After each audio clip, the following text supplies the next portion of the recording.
বিসমিল্লাহির রহমানির রহিম। কাছে কিংবা দূরে, স্বদেশে অথবা প্রবাসে, যে যেখানে বসে আমাদের এই ভিডিও দেখছেন, আপনাদের সবাইকে জানাচ্ছি অনেক অনেক প্রীতি এবং শুভকামনা। দর্শক, আজকে আমরা কথা বলবো ইউরোপের সেনজেনভুক্ত দেশ স্লোভেনিয়া নিয়ে। হ্যাঁ দর্শক, যারা স্লোভেনিয়া যেতে চান তাদের জন্য আজকের এই ভিডিও, সাথেই থাকুন।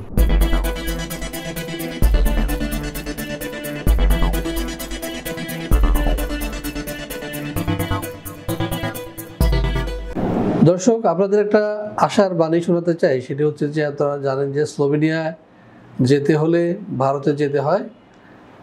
তবে আমরা অচিরেই বাংলাদেশে আশা করি স্লোভেনিয়ার একটা কনসুলেট অফিস পাবো। বর্তমান সরকার উদ্যোগ নিয়েছে বিভিন্ন কনসুলেট অফিসকে ঢাকায় নিয়ে আসার ব্যাপারে। ইতিমধ্যেই বুলগেরিয়া এবং ক্রোয়েশিয়ার কনসুলেট অফিস অলরেডি কাজ শুরু করতে যাচ্ছে এবং আশা করা যাচ্ছে অতি শীঘ্রই আপনার স্লোভেনিয়ার দূতাবাসও বাংলাদেশে চলে আসবে। সো ভারতের এই যে ভীতি, ভারতে যেতে হবে, নয়াদিল্লি যেতে হবে, সেটি আর হচ্ছে না, বা এই আশঙ্কা আপনাদের না করলেও চলবে। তবে আমরা বিশেষ ব্যবস্থায় কিছু লোককে ভিসা পাইয়ে দিয়েছি এবং তারা ভারতে গিয়ে ফিঙ্গারপ্রিন্ট এবং বায়োমেট্রিক দিয়ে এসেছেন। তো দর্শক, আজকের আলোচনাটা যেহেতু স্লোভেনিয়া, শুরুতেই চলুন দেখে আসি কেমন দেশ এই স্লোভেনিয়া। মধ্য ইউরোপের দেশ স্লোভেনিয়ার প্রাতিষ্ঠানিক নাম দ্য রিপাবলিক অব স্লোভেনিয়া। এর পশ্চিমে রয়েছে ইতালি, উত্তরে অস্ট্রিয়া, উত্তর পূর্বে হাঙ্গেরি, দক্ষিণ পূর্বে ক্রোয়েশিয়া এবং দক্ষিণ পশ্চিমে আড্রিয়াটিক সাগর। স্লোভেনিয়া পাহাড় ও বন সমৃদ্ধ একটি দেশ। মোট আয়তন 20,771 বর্গ কিলোমিটার এবং জনসংখ্যা 2.1 মিলিয়ন। এর আগে এটি ছিল যুগোস্লাভিয়ার একটি অংশ। 1991 সালের 25 জুন সর্বপ্রথম কোনো রাষ্ট্র হিসেবে স্লোভেনিয়া যুগোস্লাভিয়ার জোট থেকে বের হয়ে আসে এবং নিজেদের স্বাধীন ও সার্বভৌম রাষ্ট্র হিসেবে ঘোষণা করে। তাদের বেশিরভাগ স্লোভেনিজ জাতিভুক্ত। স্লোভেনিয়ার আবহাওয়া প্রধানত উপমহাদেশীয়। লুবলিয়ানা দেশটির রাজধানী ও সর্ববৃহৎ শহর। 2002 সালে জরিপ মতে স্লোভেনিয়া মুসলমানের সংখ্যা 47,824, যা মোট জনসংখ্যার শতকরা 2.4 ভাগ।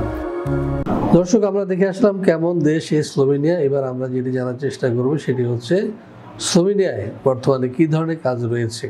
চলুন দেখে আসি একটি ভিডিও প্রতিবেদন থেকে। ইউরোপের সেনজেনভুক্ত দেশসমূহে যেতে চাইলে অনেকের কাছে প্রথম পছন্দ স্লোভেনিয়া, কেননা এখনো এখানে খুব বেশি বাইরের মানুষ নেই।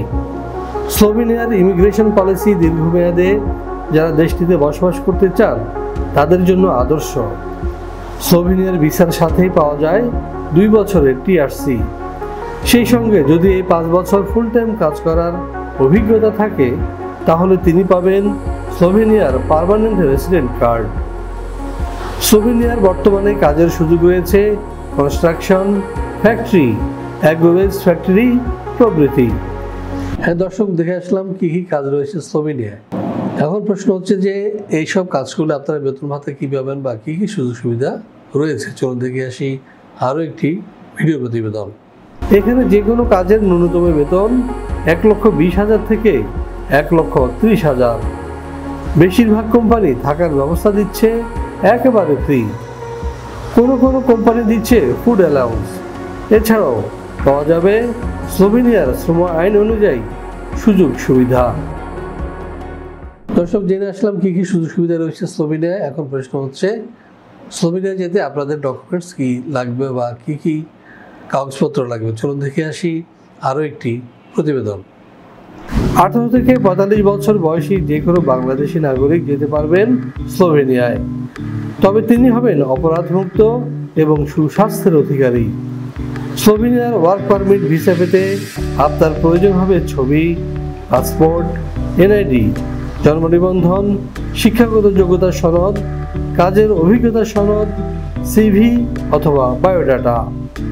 ইংরেজির পাশাপাশি যদি স্লোভাক ভাষা জানা থাকে তাহলে আপনার ভিসা ঠেকায় কে। হ্যাঁ দর্শক, আমরা দেখে আসলাম কি কি ডকুমেন্টসের প্রয়োজন হবে স্লোভেনিয়া যেতে এবং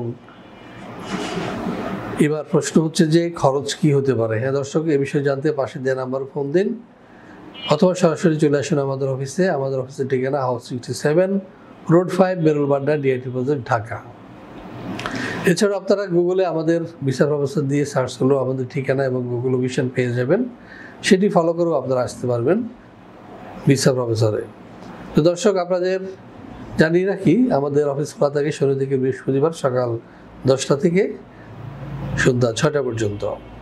এছাড়াও যারা আমার সাথে দেখা করতে চান তারা আসবেন সকাল 10টা থেকে দুপুর 2টার মধ্যে। তো দর্শক, আপনাদের সবার সুস্বাস্থ্য এবং দীর্ঘায়ু কামনা করে এবং আমাদের চ্যানেলটি সাবস্ক্রাইব করার আমন্ত্রণ জানিয়ে শেষ করবো আজকের ভিডিও। সবাই ভালো থাকুন এবং সুস্থ থাকুন, নিরাপদে থাকুন। আল্লাহ হাফিজ।